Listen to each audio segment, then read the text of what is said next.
Om Swastiastu, rahajeng sore semeton Radar Bali Digital. Hari ini kembali berjumpa bersama saya Surya Kencana dan senang rasanya kita di studio kehadiran Manggala Utama Pasikian Pecalang Bali, Bapak Imadi Mudra nih. Swastiastu, Pak. Om Swastiastu, Adik. Hari ini kita akan membahas seputar suka duka pecalang ya, khususnya di masa pandemi COVID-19.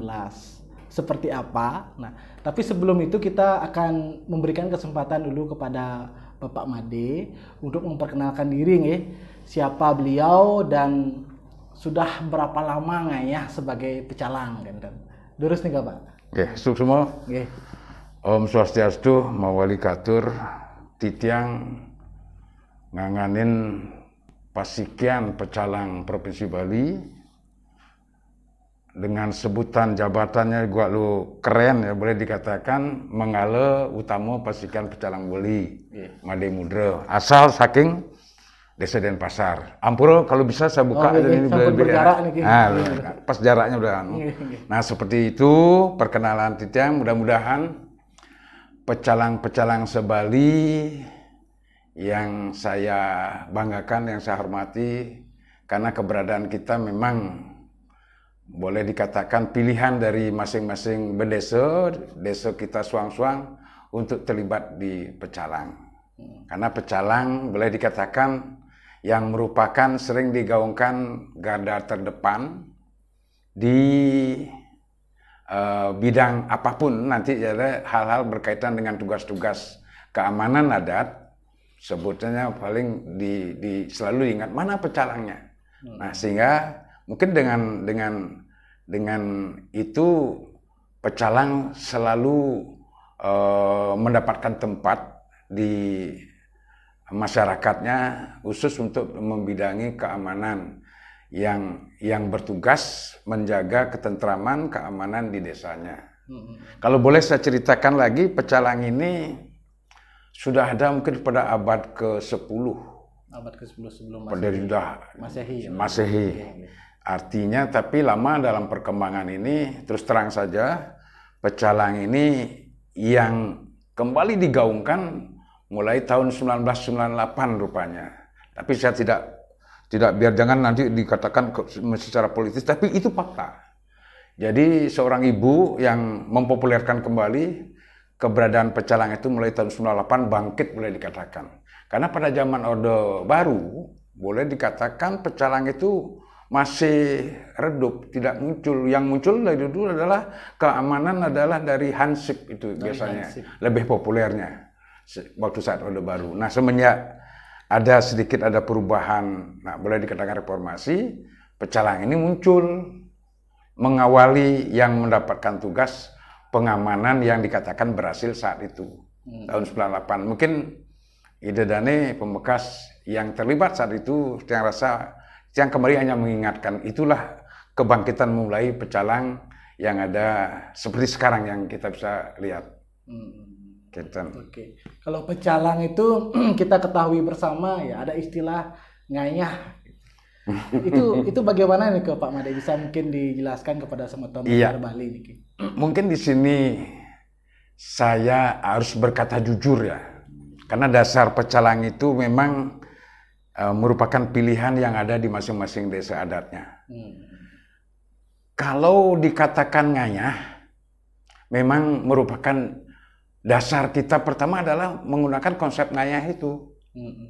Terutama pecalang yang yang diangkat dari masing-masing desa adat. Di satu pihak, bagian dari desa adat itu bagian adalah struktur dari bendesa. Jadi bawahan bendesa siap mengamankan apapun keputusan desa, wajib dilaksanakan, diamankan oleh pecalangnya. Nah, disinilah mungkin konsep ngayahnya itu betul mendapatkan, kalau seandainya masyarakat biasa yang ini harus membayar patus, jadi pecalang ini dibebaskan dari patus. Nah, itulah yang dikatakan, karena kita terus terang aja tidak ada hitungan harus dapatkan gaji. Jadi kita tidak mengeluarkan patus saat desa atau banjar yang ada di Bali untuk mengenakan urunan-urunan apapun kegiatan. Jadi tanpa ada dana gitu misalnya, kegiatan apapun mungkin tidak akan bisa maksimal. Sehingga saat pecalang yang dipilih menjadi pecalang, kan tidak semua masyarakatnya di pecalang. Jadi tergantung kebutuhan, berapa kira-kira yang dibutuhkan oleh masyarakat desa itu untuk membentuk pecalang, tergantung mungkin jumlah masyarakat atau keramonya yang ada di masing-masing desa adat. Nah, yang menarik sekarang kan karena banyak orang yang sektor pekerjaannya tidak sama seperti dulu ya. Kalau dulu semua agraris, semua jadi petani ya. Jadi kalau ada yang ditunjuk sebagai pecalang, ya aman-aman saja begitu. Nah, seiring perkembangan zaman ya, ada yang kerja di industri perhotelan, ada yang kerja sebagai ini, sebagai itu, dan tiba-tiba dia dapat tugas sebagai pecalang. Nah, itu kan mungkin saya sebutkan kisahnya mungkin pecalang yang pada era lebih awal, lebih dulu. Kalau era sekarang, pecalangnya itu kan bukan merupakan tugas pekerjaan real, bukan pekerjaan pokok mereka. Berarti sehingga itu adalah tanggung jawab. Jadi mereka yang menjadi pecalang adalah merupakan kramo atau warga desa itu, tetapi bukan merupakan pekerjaannya yang asli. Ya. Nah, dia mendapatkan tugas untuk membiayai hidup keluarganya dengan pekerjaan, ada yang sebagai nelayan, ada yang sebagai petani, ada yang mungkin sekarang modern, ada yang bekerja di pariwisata. Nah, disinilah mereka yang tugas pecalang itu kan tidak siap hari, apalagi pada zaman-zaman dulu. Karena mereka seperti Pak Dek tadi bilang, ada sistem kita ada di Bali agraris, jadi lebih banyak orang pekerjaannya adalah boleh dikatakan ke pertanian atau perkebunan. Mereka kan selalu ada kesempatan untuk menempatkan diri ada di desanya. Untuk perkembangan sekarang mungkin tidak bisa seperti itu. Nah, di masa pandemi ini Pak, kan pecalang itu wajib hadir setiap hari ya. Yang saya lihat, ini saya kembali ke wilayah adat saya aja Pak. Kebetulan baru-baru ini ada yang seorang warga yang dinyatakan positif. COVID-19 ya. Lalu di sana ada peran pecalang di sana, menyemprotkan disinfektan dan sebagainya, dan melakukan pengawasan terhadap kramo atau warga yang melakukan karantina mandiri di rumah masing-masing. Ini kan menjadi posisi pecalang seolah-olah memang benar-benar garda terdepan, karena dia langsung ada di wilayah bersangkutan dan memantau segala aktivitas warga, khususnya terkait dengan situasi wabah pandemi. Ya. Itu bagaimana aja, Dok? Baik, terima kasih. Ini kembali akan lebih spesifik lagi ini rupanya, karena masing-masing saya bilang tadi kan tidak akan mungkin sama peradaban pecalang yang lebih dulu dengan keadaan situasi sekarang, lebih-lebih dengan situasi pandemi seperti ini. Jadi segala sesuatu apapun yang terjadi, bukan semata-mata bencana pandemi saja. Kita kan di Bali sangat riskan sekali dengan bencana alam, entahlah gempa bumi, linu, banjir, angin. Nah, kan disinilah mungkin peran kita yang dikatakan selalu digaungkan, meskipun dari rekan pecalang tidak merasakan dikatakan garda terdepan, tapi sepanjang apa yang perkembangan pecalang terjadi, memang betul-betul pecalang ini memang diharapkan sekali. Lebih-lebih kembali ke masalah pandemi, lebih-lebih dari bulan Maret, bahkan untuk kita di Bali sudah mulai akan merasakan. Meskipun saat Maret itu kan belum begitu, tapi saya sudah mulai terlibat. Secara pribadi saya sudah mulai terlibat dari bulan Maret itu, karena kebetulan mungkin saya diposisikan ada di provinsi. Jadi semua kegiatan-kegiatan kebencanaan itu pecalang selalu diterlibatkan. Karena dengan konsep ngaturangayah ini tetap kita kedepankan, tetapi kan tidak harus ngaturangayah langsung payah sing manapa pantan gitu. Jadi ini pemerintah sudah merasa peduli. Bahkan pemerintah provinsi meskipun kita sudah ada dulu melalui terbentuknya desa adat melalui di Perda 3 2001, bahkan ada perbaikan revisi Perda 3 2003, bahkan terakhir Perda 4 2019 ini betul-betul dirombak total, sehingga peran keberadaan desa adat itu betul-betul yang disejajarkan, atau mungkin kita dianggap sudah diperhitungkan sekali, lebih-lebih pecalangnya. Nah, meskipun kita tidak dihitung misalnya berapa dapat gaji, kan menyinggung tadi pertanyaan tadi kan belum saya juga jelas sekali.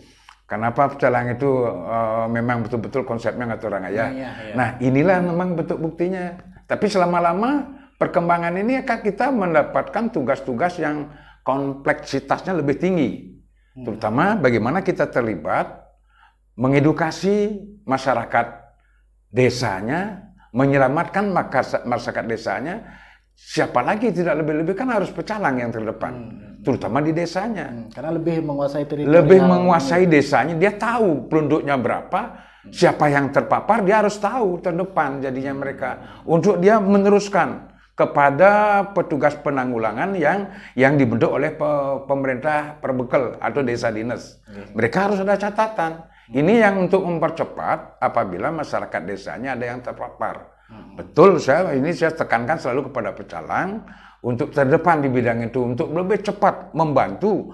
Bagaimana kita harus mengevakuasi, meskipun pecalang itu bukan mereka punya tugas. Jadi kita menyampaikan, melaporkan, biar ada tim khusus. Apalagi penyakit COVID ini keberadaannya kita nggak tahu, nggak kelihatan. Memang terbukti banyak yang terpapar, bahkan banyak sudah terjadi korban. Nah, inilah mungkin rekan-rekan pecalang yang sudah melakukan tugas-tugas itu semenjak Maret, apalagi sudah diturunkan berupa surat edaran gubernur. Masalah bagaimana pecalang itu terlibat, tapi tidak lepas keberadaan kita untuk pecalang di provinsi selalu berkoordinasi dengan Majelis Desa Adat tingkat provinsi. Ada pecalang tingkat kabupaten, jadi dia koordinasi ke Majelis Desa Adat di tingkat kabupaten kota di seluruh Bali. Demikian selanjutnya pecalang yang ada di tingkat kecamatan, pecalang alitan. Mereka berkoordinasi bagaimana cepat proses berkoordinasi apabila terjadi sesuatu. Baru nanti langsung pecalang-pecalang yang ada di desa. Tapi saya yakin betul pertanyaan tadi, pecalanglah yang terdepan. Dia lebih tahu situasi kondisi desanya, mereka yang tahu di samping tetua-tetuanya yang ada di desa, yaitu bendesanya. Jadi wajiblah pecalang yang ada di desa membantu jero bendesa untuk cepat proses apabila terjadi ada yang terpapar. Jadi memang harus ada sinergi ya antara pihak adat dan dinas ini. Tidak ada, selalu ada sinergi. Pak, sepanjang pandemi ini berjalan, Pak ya, bagaimana cara Bapak khususnya sebagai Ketua Pecalang Bali mengelola emosi, Pak? Mengelola emosi rekan-rekan Bapak di lapangan. Karena kan sering sekali ya kita mungkin selentingan ya dengar ya, aduh tugas pecalang ngayah aja, tidak ada ini, padahal butuh juga untuk makan dan sebagainya. Itu bagaimana Bapak mengelola emosi rekan-rekan? Mungkin udah mulai pertanyaan akan menunjukkan keprofesional seorang pecalang gitu ya. Dengan adanya SK ini Perda 4 2019 ini merupakan kekuatan pecalang itu memang sudah diperhitungkan. Meskipun secara langsung kita pecalang belum merasa menerima upah dari jero bendesa, tergantung dari kemampuan desanya terus terang. Kalau memang desanya memiliki unit usaha desanya menguntungkan, anggaplah suatu contoh desa-desa yang ada kawasan pariwisatanya, seperti yang ada di Kuta, yang di Legian, bahkan yang berkembang sekarang kan daerah, termasuk daerah ke Canggu, ke arah barat itu kan daerah yang berkembang terus di Kuta Utara. Mereka memiliki usaha desa namanya apa ya? BUMDes ya? BUMDes, Badan Usaha Unit milik desa. Kalau itu BUMDes itu kalau saya itu miliknya desa perbekal, desa atau kelurahan. Kalau miliknya desa adat itu badan usaha milik desa adat. Bubda. Bubda ya. Okay. Nah itu kalau tidak salah Bubda. Jadi mereka kalau sudah bisa mengelola di desanya ada kawasan pariwisata, itu saya rasa lebih ada pemasukan untuk desa. Ada pemasukan. Jadi bisa saja nanti kesejahteraan pecalang itu akan bisa dipikirkan dari usaha desa yang sudah berkembang. Nah ini, saya rasa ini bisa saja ke depan akan lebih baik, tapi kita lihat dari potensi desanya. Kalau desanya di pedalaman jauh tidak ada, orang masyarakatnya sebagai petani sebagian besar gitu, mungkin agak belakangan mungkin dia akan berkembang. Tergantung bagaimana mereka akan mengelola desanya biar bisa menjadi bersaing lebih maju. Untuk bisa harapan kita nanti pecalang. Kalau dilihat sekarang kan pemerintah bisa saja. Mudah-mudahan pemerintah dengan Perda 4 2019 ini juga bisa membantu keperluan atau kebutuhan operasional pecalang. Terutama pecalang yang ada di struktural di pecalang provinsi. Seperti Paikatan Pecalang Bali di tingkat provinsi. Demikian juga Paikatan Pecalang Bali di tingkat kabupaten kota. Mudah-mudahan ada rasa dari pemerintah kabupatennya yang akan memikirkan juga untuk keberadaan kelangsungan dari pecalang-pecalang itu. Karena sebelum kawan-kawan polisi datang, pecalang yang duluan mengantisipasi segala hal kan. Mungkin ada peristiwa kriminal dan sebagainya, pecalang paling terdepan. Itu yang sering saya lihat di lapangan, Pak. Itu saya pun juga tidak menampik situasi seperti itu. Terus terang saja, tugas-tugas pecalang ke depan memang akan lebih kompleks, lebih banyak. Contoh sekali bagaimana pecalang itu mengamankan desanya, lebih-lebih seperti sekarang kan ada banyak laporan ada pencurian pertimo. Nah, harapan saya pecalang-pecalang di seluruh Bali ngiring, lebih waspada, tingkatkan kewaspadaan bagaimana kita harus mengantisipasi. Kita tidak a priori terhadap penduduk pendatang yang datang ke desa kita, tapi kita harus tahu, kita harus catat. Datangnya tinggal di desa kita itu apa pekerjaannya. Ini yang harus kita tegaskan kepada pecalang-pecalang, petugas pecalang yang ada di masing-masing desa adat. Harus kita tahu. Jangan kita urusan toleransi sih, kita udah merasa toleransi. Kita perlu curiga, tetap dengan siapapun datang ke desa kita wajib dong. Pecalang itu harus tahu ngapain datang ke desa saya, tinggal di desa saya, apa pekerjaan Anda. Itu kan sah-sah saja. Karena mereka juga memiliki hak tinggal. Kita berada di kawasan NKRI, jangan lupa itu. Biar jangan seolah-olah, wah pecalang-pecalang Bali galak-galak dan lain sebagainya. Itu pecalang itu nggak perlu ditakutkan. Jadi silakanlah ikuti aja saran apa yang disarankan, tinggal di desa itu nggak akan masalah. Wajiblah mereka juga masa tinggal, tapi kita harus tahu pekerjaannya apa tujuannya datang. Jangan terulang lagi lah masalah tahun 2002 yang lalu. Mungkin teman-teman pecalang mungkin tahu. Saya nggak usah, karena kalau itu saya sebutkan lagi yang serem, jangan seolah-olah itu yang terjadi lagi. Mengerikan. Memang rasa memiliki daerah itu yang membuat semangat pecalang itu dipompa ya Pak. Nah inilah mungkin salah satu trik cara saya bagaimana mereka sadar harus mengamankan wilayahnya sendiri. Kalau kita sudah merasa berbuat sesuatu untuk desa kita, kenapa tidak Bali itu akan menjadi aman? Di desa kita aman, di kecamatan kita juga aman, kabupaten pasti aman. Otomatis di Bali akan menjadi aman. Itulah harapan. Yang penting pemahaman kita, meskipun kita terus terang dengan pecalang kita belum melaksanakan pendidikan pelatihan pecalang, tapi pemerintah Bali sudah memprogram. Memari DPMA, nanti akan ada pelatihan pecalang yang ada di seluruh Bali. Mudah-mudahan segera nanti bisa diwujudkan. Pak Gubernur biar bisa membantu bagaimana pecalang itu kemampuannya harus mesti ditingkatkan. Oke, sangat menarik ya Semeton Radar Bali Digital ya. Sangat semangat bintang tamu kita pada hari ini ya.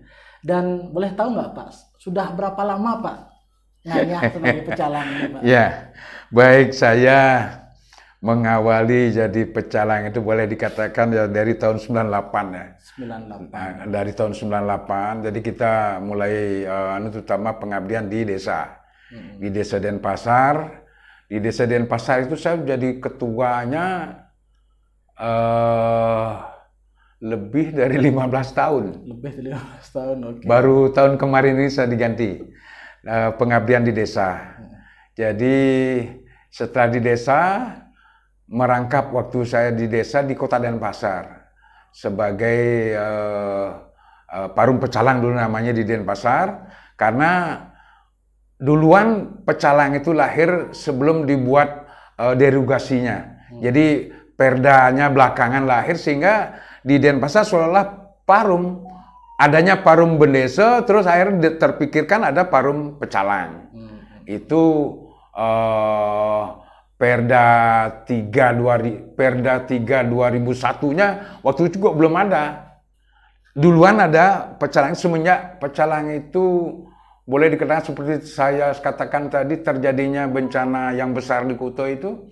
Nah, semenjak itu mulai dibangkitkan. Lebih masif jadi. Lebih pemerintah mungkin lebih jeli, harus membuat payung hukumnya. Nah, kalau sekarang payung hukum pecalang itu kan sudah jelas sekali. Jadi 10 tahun mungkin saya ada di Denpasar sebagai pengurus.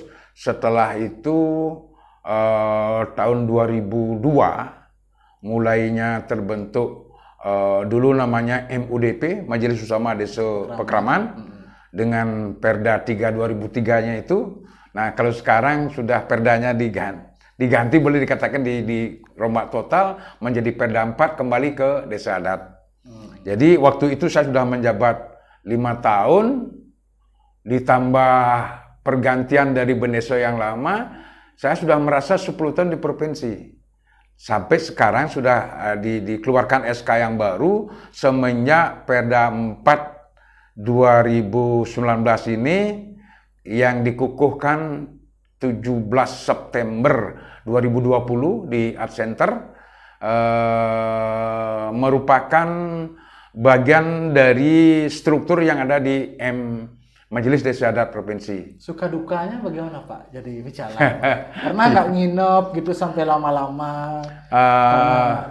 Ya, sepertinya tergantung ya penilaian dari kita diri sendiri. Kalau saya merasa sih suka terus.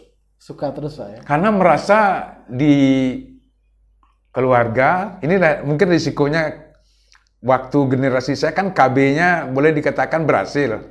Sehingga anak 2.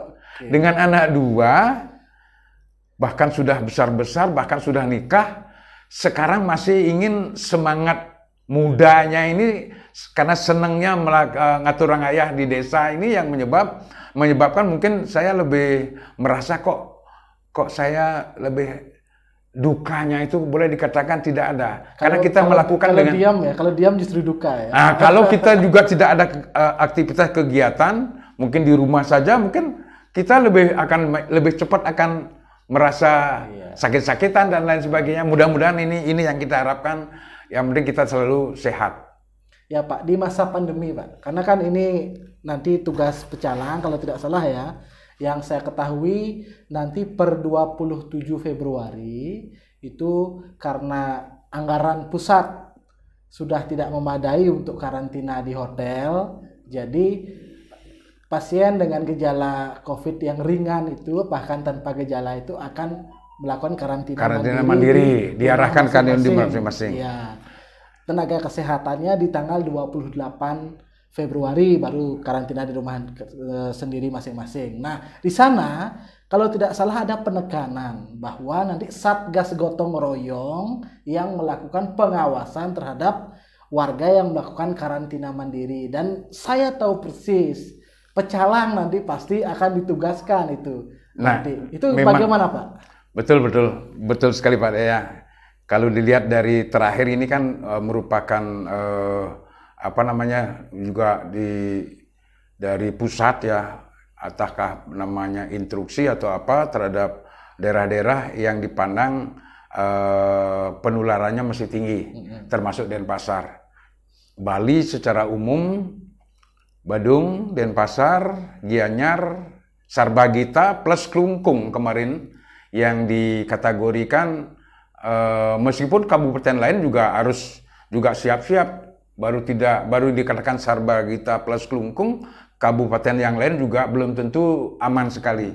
Iring kita waspada. Nah, apalagi apa yang Pak Dek tadi katakan tanggal 28 Februari ini mungkin tidak akan diarahkan sampai karantina yang disiapkan oleh pemerintah kan itu karena keterbatasan dana. Betul, ini ada dananya terbatas kan gitu pertanyaannya. Ya kalau memang demikian, ini juga bagian akan tugas pecalang yang melakukan antisipasi, memantau bagaimana kalau mereka ada warganya yang tanpa gejala. Tanpa gejala ya. Tapi dia positif misalnya. Tapi dia positif. Itu kan harus karantina mandiri. Mestinya kita kan tadinya dengan Satgas Penanggulangan dengan lapor dengan pemerintah untuk bagaimana dia harus dikarantina di mana. Nah, mungkin karena ini yang diarahkan untuk melakukan karantina mandiri.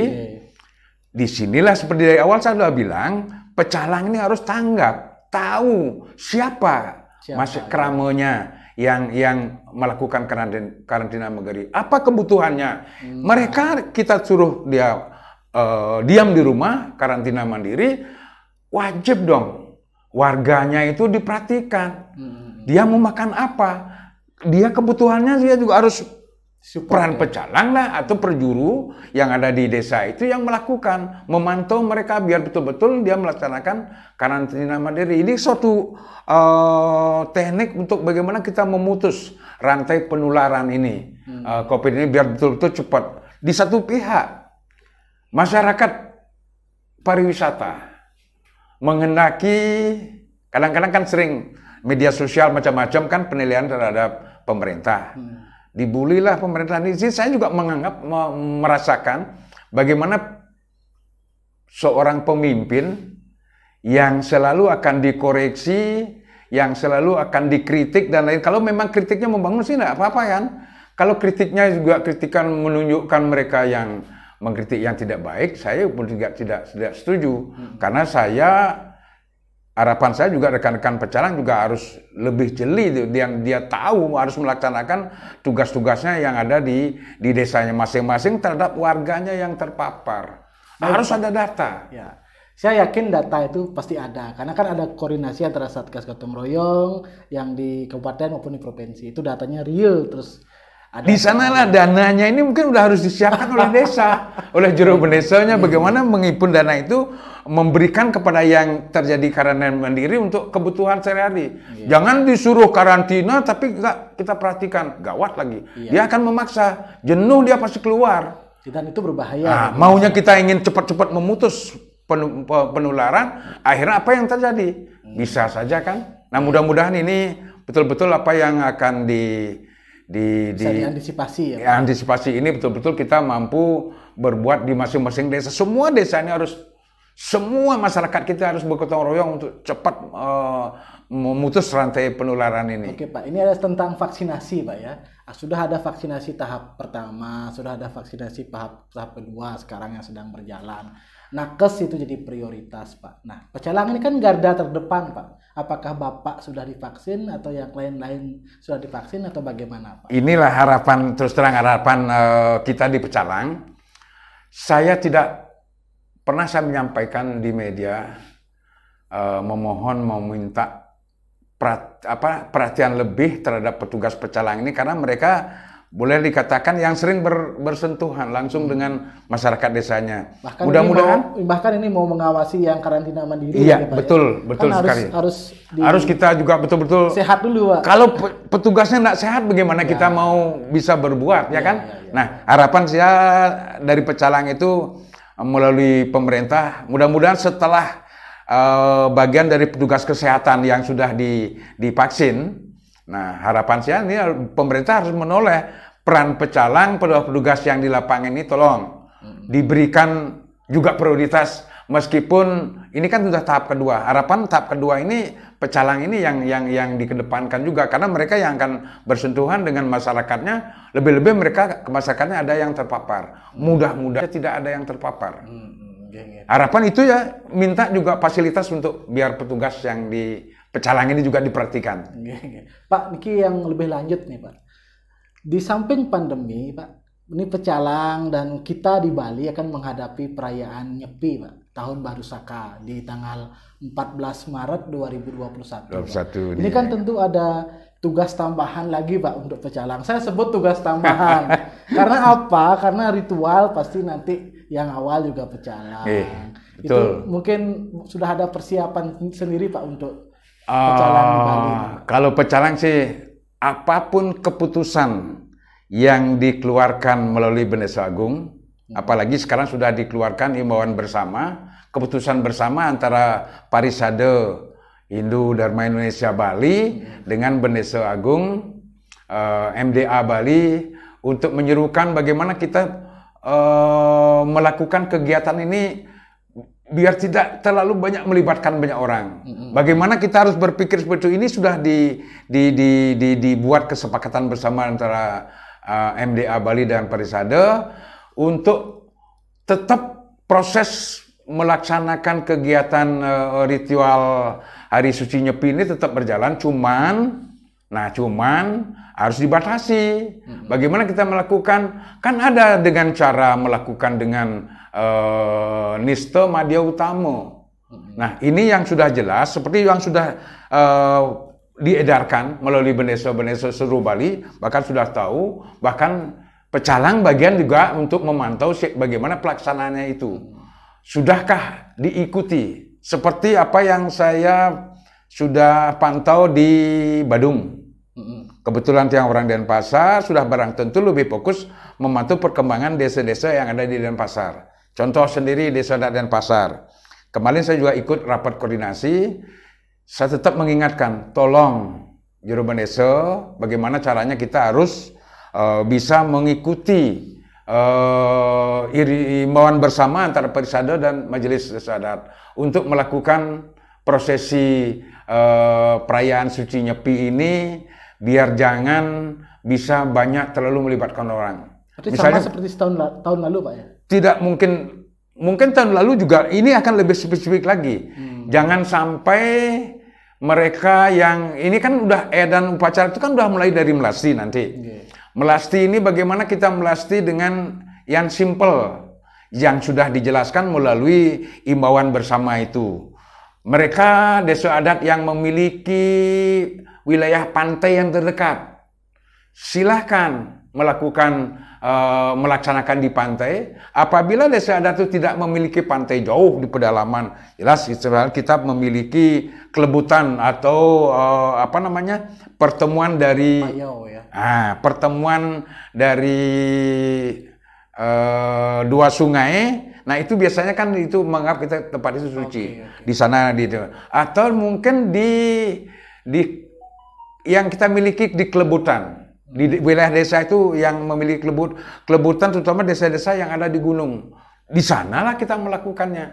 Nah, pantauan saya, imbauan maupun kesepakatan bersama sudah mulai diperbincangkan, mulai dirapatkan, sudah mulai diparumkan di masing-masing desa, terutama terpantau di Kapal.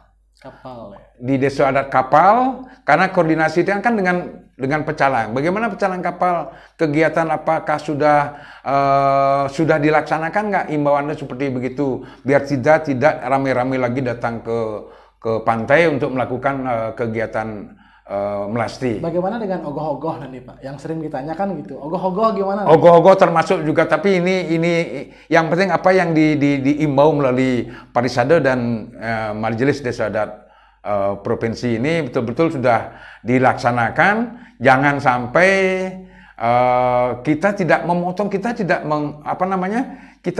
tidak melarang melaksanakan kegiatan Edang Hari Suci Nyepi ini. Yang penting kita melakukan dengan mekanisme seperti terjadinya pandemi seperti ini, kita harus sadar semua. Bagaimana kita salah satu di Bali ini kan biar jangan seolah-olah kok dengan perayaan Suci Nyepi Bali itu tambah lebih banyak yang terpapar lagi. Kan seolah-olah kan kita akan hari raya kita kan menjadi tercoreng jadinya. Nah, inilah kesadaran masyarakat sudah bisa bisa diterima, bahkan dari kapal itu tidak akan melakukan prosesi melastinya ke pantai. Itu Nah, sudah kesepakatan. silakan ngubeng, kan ada istilah ngubeng yang sudah jelaskan itu. Ini rupanya sudah akan siap dilaksanakan oleh desa-desa adat yang ada di seluruh Bali. Yang menjadi masalah kan lebih kompleksnya kan desa-desa adat yang ada di kota. Kan itu yang biasanya yang lebih susah. Kembali ke masalah kita sudah mampu misalnya mengendalikan prosesi melasti, sudah tidak rame-rame gitu, terlalu rame. Bagaimana saat kita nanti ngusung ogoh-ogoh seperti apa yang tadi Pak Kadek tanyakan itu memang betul. Karena prosesi ogoh-ogoh itu jelas melibatkan banyak orang. Nah, ini sudah jauh-jauh hari, bahkan bulan Januari dari Majelis Desa Adat Bali sudah mengimbau untuk tidak melaksanakan pawai ogoh-ogoh. Kalau prosesi ngerupuk silakan memang tetap ngerupuk. Tapi prosesi ogoh-ogohnya yang tidak ada kaitan sebenarnya, tetapi ini merupakan kreasi anak muda. Ogoh-ogoh nih bukannya kita a priori melarang orang ini, tapi posisi untuk saat ini, saat pandemi ini sudah saya pantau, pecalang-pecalang sudah saya tugaskan juga di masing-masing desanya, biar jangan ada prosesi pawai ogoh-ogoh itu. Itu harus kita laksanakan dengan tertib, dengan disiplin, untuk apa? Untuk lebih cepatlah proses pandemi ini kita putus. Nanti kalau sudah selesai pandemi silahkan. Silahkan lagi lah, nanti rame-rame maunya bikin ogoh-ogoh. Mau besarnya seberapa, yang model berapa, mau banyak orang, silakan. Mudah-mudahan ini juga akan cepat berakhir. Tahun depan harapan nanti biar bisa kita kembali normal. Kalau sekarang kita bisa kerjasama, jangan dulu rame-rame. Jangan dulu rame, mari kita bergotong royong. Tahun depan bisa ogoh-ogoh kita ya Pak ya? Astung karo. Tahun depan kalau sudah kita betul-betul terbebas dari COVID ini, kita bisa akan lebih semarak lagi. Keesokan harinya Pak, pas nyepi, ini kan tugas pecalang belum selesai nih Pak. Nah di sini pas nyepi masih ini ada tugasnya. Padahal pecalang itu kan udah ada tambahan tugas banyak kompleks saya bilang tadi. Jadi nyepi ini paling tidak melasti, habis itu sudah nanti ada pengerupukan sepi sipengnya. Bagaimana jadi sepi sipengnya juga kita harus jeli sebagai pecalang terdepan apabila, nah terutama kan padahal pemerintah kabupaten, apalagi di Kota Denpasar yang sudah disiapkan ada ambulan. Siapa tahu masyarakat kita ada yang terpapar, ada yang membutuhkan bantuan yang harus segera kita tolong. Lebih-lebih harus menuju rumah sakit. Silahkan telepon Badan Penanggulangan Bencana Pusdalop Kota Denpasar. Telepon Pusdalop Provinsi Bali. Yang sudah siap akan meluncur ambulannya untuk menjemput. Jangan rame-rame lagi, kita sudah disiapkan. Jadi sedari dulu pemerintah kota maupun pemerintah kabupaten yang lain sudah menyiapkan sarana itu. Siapa tahu nanti lebih-lebih dalam pandemi ini ada yang akan terpapar membutuhkan pergerakan ke rumah sakit. Dan pecalang tidak tidur juga nanti di sana waktu nyepi itu Pak ya, masih sibuk itu Pak ya. Disinilah pengabdian yang saya harapkan kepada seluruh pecalang. Mudah-mudahan mampu melaksanakan tugas-tugas ini, mengamankan prosesi. Jangankan dengan adanya tambahan untuk antisipasi edukasi terhadap masyarakat kita terhadap pandemi ini. Untuk proses nyepi ini aja sudah berapa kali, mungkin Pak Dek sudah bisa. Mungkin lebih dari 5 kali kita akan bertugas. Nah, Pak, setelah nyepi lagi Pak, ada ngemak geni lagi Pak. Di ngemak geni itu lebih kembali. Paling ada pertanyaan. Mudah-mudahan kita bisa mengatur waktu. Bagaimana kita bisa beberapa saat beristirahat gantian dengan rekan-rekan. Jangan baru kita di pos jaga pecalang, kita melean semua sambil sesuatu yang meceki gitu misalnya. Berarti kan kita ada buang-buang tenaga. Istirahatlah sebagian masih melean, nanti siapa tahu nanti ada minta bantuan dari keramanya sendiri, biar bisa kita tangani, biar bisa kita sehat, istirahat yang baik, sehat, melaksanakan tugas dengan sempurna. Itu harapan saya kepada pecalang-pecalang. Terutama di pengerupukan kan ada kadang-kadang tiap tahun ada meledakkan mercon.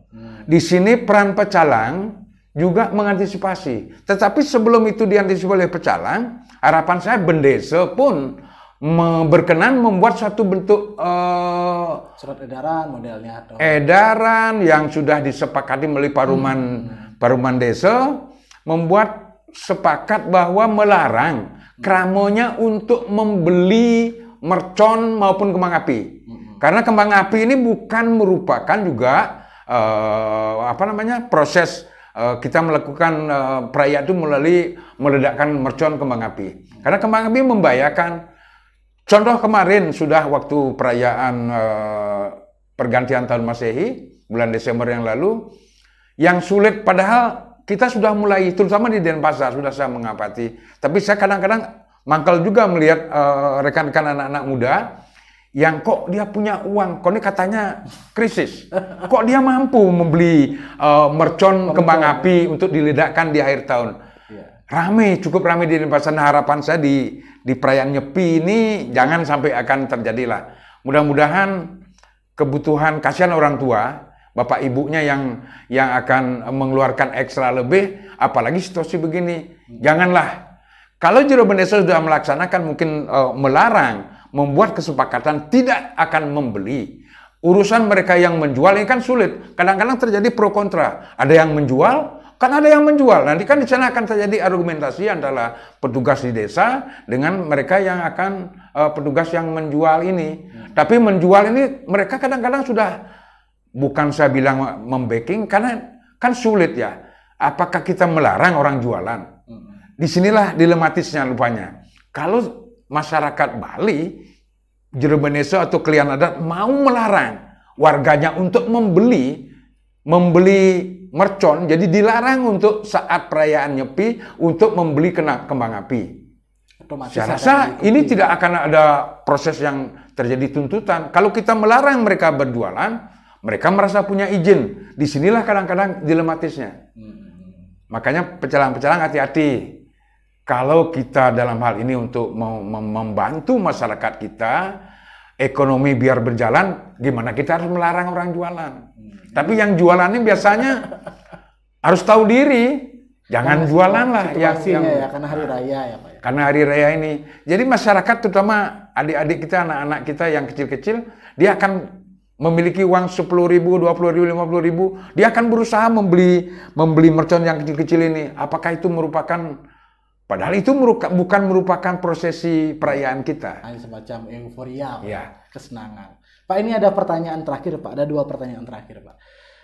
Dunia melihat Bali Pak, karena toleransinya yang begitu tinggi. Dan itu diwakili oleh sosok pecalang. Dulu seingat saya pernah terjadi perayaan Idul Fitri kalau nggak salah yang bertepatan dengan Hari Raya Nyepi. Dan di sana terjadi toleransi yang luar biasa karena pecalang mengantar umat muslim ketika ada persembahyangan ke masjid. Tidak ada waktu itu tidak ada istilahnya bunyi ya, pengeras suara, tetapi ibadah tetap jalan. Itu adalah toleransi yang luar biasa. Di samping itu juga ketika ada perayaan Waisak ada pecalang juga di sana yang jaga. Ketika ada umat Kristiani di gereja juga ada pecalang hadir di sana. Itu bagaimana Bapak meresponnya? Kebetulan tiap akan kita jatuh hari suci Nyepi, jadi melalui Kementerian Agama Provinsi Bali, dia teruskan dengan Kementerian Agama Kabupaten Kota, ada suatu bentuk rapat koordinasi. Ada rapat. Mengawali dari sana. Jadi kita koordinasi di sana, kita bahas, bahkan mampu kita menyetop siaran televisi. Bahkan mampu kita dipercaya jaringan internet saat itu juga bisa diputus sementara.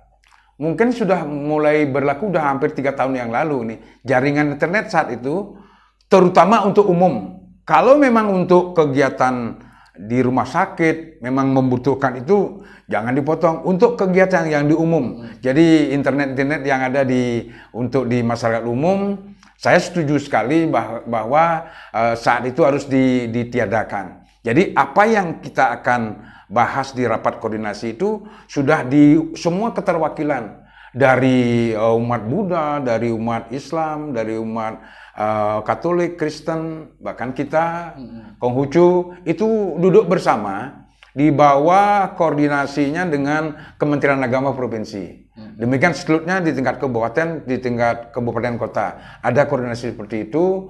Bagaimana kita bisa lebih-lebih yang secara spesifik salah 2 tahun atau 3 tahun yang lalu.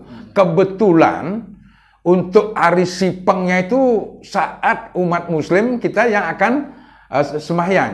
Bagaimana kita harus bisa mengemas biar mereka bisa kita tidak melarang mereka bersembahyang, tapi mereka juga menghormati kita melaksanakan nyepi. Nah, inilah yang kita sudah adakan seperti saya bilang tadi, ada rapat koordinasi yang kita sepakati. Akhirnya terjadi apa? Koordinasi ini nyambung, sudah bagus sekali. Mereka sadar saat hari Jumatan, saudara kita yang Muslim akan melaksanakan sholat Jumat, kita merayakan Sipeng, ya kan? Nah, mereka boleh, jadi kita membolehkan mereka sholat Jumat itu ke masjid yang terdekat dari tempat tinggalnya. Boleh dengan berjalan kaki dan tidak menghidupkan dalam tanda kutip sound system pengeras suaranya. Cukup sound systemnya diarahkan ke dalam, ke tempat mereka yang bersembahyang. Jadi tidak harus keluar. Nah, itu yang kita sepakati. Astungkare, perayaan itu selama hidup saya sudah 2 kali merasakan, selama saya jadi pecalang 2 kali merasakan bahwa umat Muslim akan sholat, kita melakukan nyepi. Nah, Astungkare tidak terjadi. Nah, disinilah toleransi antar umat beragama di Bali sudah mendapatkan kepercayaan seperti itu, sehingga dunia luar itu juga kagum. Merasa ini bukan semata-mata peran pecalangnya saja, ini peran kita bersama di Bali. Rasa toleransi kita, masyarakatnya, umatnya yang juga tinggal di Bali juga merasa dia tidak merasa dari umat yang minim. Tetap mereka memberikan kesempatan, terutama saat mereka akan melaksanakan seperti sholat itu. Demikian juga siapa tahu nanti saat mereka ada mati, ini kan kita tidak menentukan. Ada bahkan saudara Muslim kita yang meninggal saat kita merayakan nyepi. Mereka wajib harus orang keyakinan Muslim kan begitu mereka meninggal dia harus kubur. Bagaimana dia harus mendatangkan saudara-saudaranya. Nah, ini yang sudah pernah saya alami. Saya yang kawal terus rekan kita yang Muslim, yang mereka yang harus ke Kampung Jawa, tinggalnya di Padang Sambian. Berarti dia akan melewati desa Denpasar, akan baru masuk ke Kampung Jawa. Nah, inilah peran kita dengan alat komunikasi yang dibangun oleh pemerintah kota menggunakan HT. Sampai sekarang HT itu bisa kita gunakan untuk berkoordinasi menggunakan HT. Cukup dengan menggunakan HT kita juga menyampaikan kepada rekan-rekan pecalang untuk koordinasi di lapangan. Jadi, Astungkare selamatlah, tidak terjadi hal-hal yang kita inginkan. Kalau mereka sudah memiliki ada bentuk ada kematian saat itu, kenapa tidak? Kita nggak boleh juga mereka kita berikan, tapi yang penting jangan rame-rame, jangan menggunakan angkutan yang dia miliki, angkutan yang belum mungkin ada ambulan kota Denpasar ini kita pakai koordinasi dengan Pusdalop Kota Denpasar, ambulan itu akan datang. Mudah-mudahan limit waktu saat kita melaporkan itu tidak lebih dari 15 menit. Apa yang kita sampaikan, kita butuh ambulan harus sudah siap. Okay. Lebih-lebih terjadi kebakaran. Nah, bencana itu kan kita nggak tentu, bisa saja bencana kebakaran itu terjadi saat nyepi. Tetap yang penting ada komunikasi. Yang penting ada komunikasi yang baik. Inilah rasa pedulinya dari pemerintah kota yang membangun apa yang pernah sampaikan, koordinasi dengan Badan Kesatuan Bangsa Politik, Kesbangpol Kota Denpasar, sehingga disiapkan radio pemancar. Sampai sekarang masih kita pakai. Bahkan saya di provinsi pun kadang-kadang juga memakai radio yang dibangun oleh pemerintah kota. Ini sangat efektif dengan hati. Mungkin frekuensi yang bisa diatur. Iya, frekuensi yang bisa disetel, yang bisa digunakan untuk memudahkan komunikasi koordinasi di lapangan. Ini yang selalu ini saya yang memperjuangkan dulu dengan Pak Wali Kota biar bisa dibangun stasiun itu. Bahkan sampai sekarang Pak Dek masih bisa dipakai. Nah, dengan koordinasi yang cepat Ini yang memungkinkan kita bisa memberikan pelayanan yang maksimal terhadap masyarakat kita di Bali secara umum, khususnya masyarakat di Kota Denpasar. Oke, Pak, ke depan ini Pak, bagaimana regenerasi pecalang di Bali? Kan otomatis berarti Pak ya, karena itu adalah wilayahnya desa adat, kalau ditunjuk otomatis dia akan ada ya. Masing-masing desa adat sudah memiliki aturan-aturan yang akan ngadegang pecalang maupun pecalang apabila ada yang sudah mundur, ada yang sudah tua. Kalau saya ini kan sudah menjelang ini. Saya paling sampai jabatan ini. Kalau boleh tahu umur berapa sekarang? Sekarang 50 atau sudah 45. Dibalik 60-nya bahkan sudah lebih. Oh, sudah lebih. Ya, yang penting saya tidak merasa tua, tapi ngiring kita harus merasa semangat terus untuk mengabdi. Oke. Umur tidak boleh tapi yang penting kita bisa melakukan sesuatu, mempercepat koordinasi dengan rekan-rekan. Kan banyak sekarang udah ada pecalang-pecalang yang lebih muda. Okay. Tapi yang jelas pecalang itu keberadaannya mereka harus sudah nikah. Kalau belum nikah gimana dia mau? Ya, karena masuk ke adat. Karena masuk adat, karena adat ini yang menjadikan mereka pecalang. Ya. Urusan yang lain tingkat provinsi ini kan koordinatif aja. Sifatnya koordinatif. Nah inilah hal-hal berkaitan terutama pecalang-pecalang yang ada di desa adat, saya tekankan supaya mereka betul-betul terdepan seperti harapan Pak Dek tadi untuk melaksanakan tugas-tugas pengamanan, penyelamatan masyarakatnya, warganya yang ada di desa. Satu pertanyaan lagi Pak, pecalang juga manusia. Itu bagaimana cara menyikapinya Pak? Jadi kan yang butuh ini, butuh itu, tapi di sisi lain ada tanggung jawab seperti ini ya. Di sini harus ada seperti saya bilang koordinasi, peran pemerintah harus juga lebih jeli kalau memandang pecalang. Kalau di Bali sendiri sih oke lah. Bahkan pecalang itu kan tadi Pak Dek sudah menanyakan di dunia internasional bahkan pemerintah Inggris sangat memuji. Iya. Saya yang rasakan. Okay. Saya semenjak di ini merasakan bahwa saya mendapatkan ilmu dari mereka, dari polisi Inggris yang merasa peduli dengan Bali. Apa sebab? Mungkin kawasan Bali ini boleh dikatakan sudah betul-betul bukan dikenal dari pulaunya saja, budayanya sudah luar biasa. Yang mereka tahu Bali yang unik ini.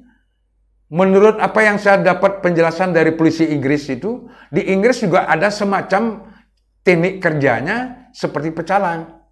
Nah, mereka merasa peduli karena mereka juga tahu Bali kawasan pariwisata internasional. Banyak warga Inggris yang juga berlibur ke Bali. Bahkan ada yang tinggal di Bali. Kan mungkin pertimbangannya ke sana. Bagaimana kalau memang terjadi misalnya pelajaran dari bagaimana pecalang diberikan pembelajaran di bidang teroris. Itu yang saya pernah alami, yang disampaikan oleh pemerintah Inggris melalui kementerian konsulat yang ada di Bali, bahkan di Jakarta. Jadi rasa pedulinya itu kepada pecalang itu luar biasa. Harapan saya juga kepada pemerintah provinsi, keperluan pecalang saya sudah mulai rasakan. Sudah mulai, meskipun bukan semata saya harus menerima upah gaji yang terang-terangan, itu oke lah kita kebelakangkan dulu pikir. Bagaimana kita mengabdi untuk menjaga kesejahteraan, keamanan wilayah kita, itu yang terdepan. Mangga pemerintah Bali juga rasa beli kebutuhan pecalang, operasional pecalang ini memang perlu ada. Sudah ada dialokasikan anggaran melalui DPMA. Sudah ada, tapi harapan saya mudah-mudahan biar cepat turun lah. Karena anggaran ini kan baru mulai 2021 ini mendapatkan anggaran operasional untuk pecalang. Meskipun tidak sesuai dengan harapan, kalau minta sih boleh aja minta yang banyak kan. Jadi pemerintah sudah mencanangkan untuk setahun berjalan nanti anggaran 2021 ini, pecalang sudah dianggarkan 400 juta. Mudah-mudahan uang 400 juta ini segera bisa diturunkan untuk operasional pecalang. Karena saat ini kan baru bulan Februari. Saya nggak tahu bulan berapa akan diturunkan.